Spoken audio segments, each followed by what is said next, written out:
কৃষি নির্ভর আলু শিল্পকে বাঁচাতে অবিলম্বে বর্ডার খোলার দাবি জানিয়ে বারংবার সরকারের দ্বারস্থ হয়েছে পশ্চিমবঙ্গের প্রগতিশীল আলু ব্যবসায়ী সমিতি।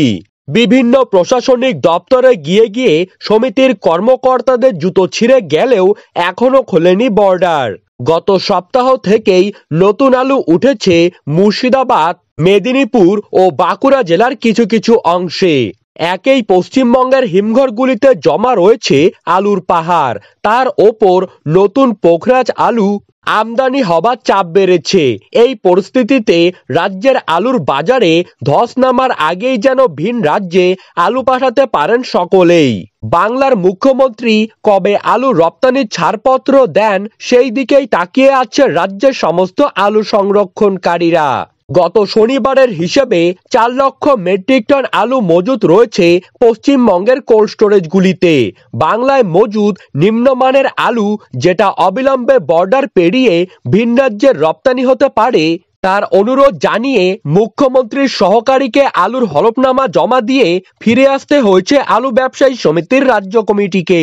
মোট কথা হলো, এখনো বর্ডার খোলার কোনো আশ্বাস পাওয়া যাচ্ছে না, যার ফলে সকল বাংলার আলু চাষি ও ব্যবসায়ীরা হতাশ হয়েছেন। প্রত্যেকটি সীমানাতে কড়া পুলিশি পাহারা লক্ষ্য করা যাচ্ছে।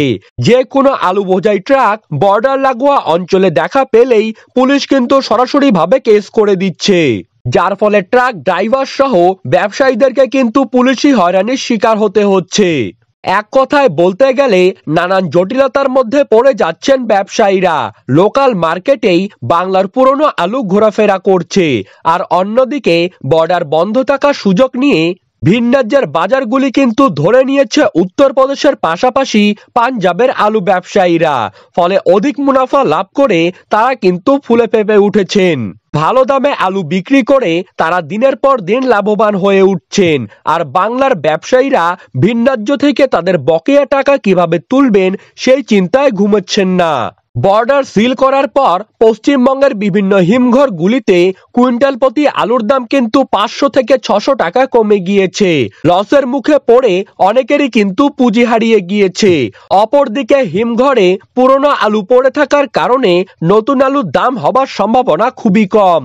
সাঁইথিয়া ইউনিটে আজ কিন্তু জ্যোতি আলুর বন্ডের দাম দেখা যাচ্ছে 700 থেকে 725 টাকা, এবং এখানে রেডি আলুর দাম কিন্তু রয়েছে 920 থেকে 940 টাকা। পশ্চিম মেদিনীপুর জেলার পাঁশকুড়া ইউনিটে আজ জ্যোতি আলুর বন্ডের দাম রয়েছে 650 থেকে 710 টাকা, আর এখানে রেডির দাম রয়েছে 920 থেকে 930 টাকা। জয়রাম বাটিতে জ্যোতি আলুর বন্ডের দাম রয়েছে 700 টাকা, আর রেডি আলুর দাম কিন্তু আজ রয়েছে 930 থেকে 950 টাকা। ক্ষীরপা ইউনিটে জ্যোতি আলুর দাম কিন্তু আজ বন্ড হিসাবে রয়েছে 700 টাকা, আর রেডির দাম রয়েছে 925 থেকে 950 টাকা। সুরেকাল্লা ইউনিটে জ্যোতি আলুর দাম কিন্তু আজ রয়েছে 690 থেকে 700 টাকা, আর রেডির দাম কিন্তু ডালা কোয়ালিটি হিসেবে রয়েছে 1280 টাকা। তো সুপ্রিয় দর্শক, এই ছিল আজকের সর্বশেষ আপডেট।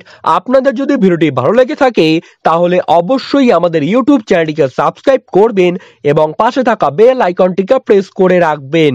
ধন্যবাদ।